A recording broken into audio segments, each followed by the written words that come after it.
Let's start with a question you may be wondering. Does my course actually need assessments? While not every course necessarily needs them, assessments also don't need to be a big, complicated task to design or complete. They can be as simple or as complex as your course requires. To help you think about what type of assessment to include, it's useful to understand the difference between assessing award programs and assessing professional development courses.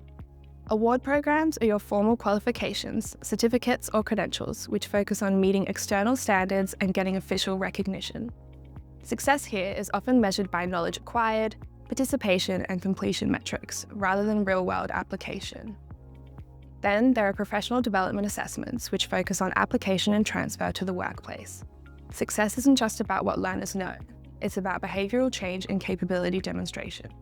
Can they apply what they've learned? And will it make a difference in how they work? The key to effective professional development assessment is making it relevant to their actual work.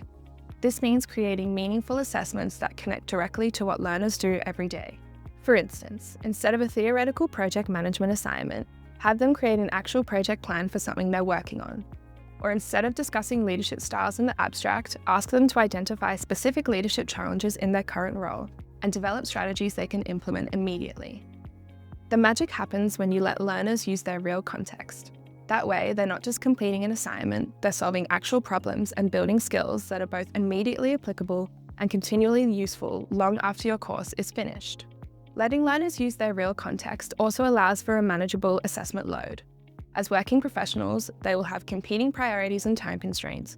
So instead of asking them to work on made-up assignments, have them assess their current work projects through the new lenses they're learning.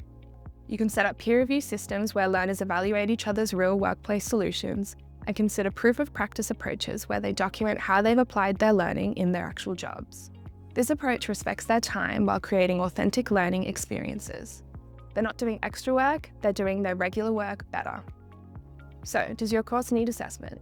If you want to help people genuinely develop new capabilities and apply what they're learning, then the answer is probably yes, but it can be simpler and more practical than you think.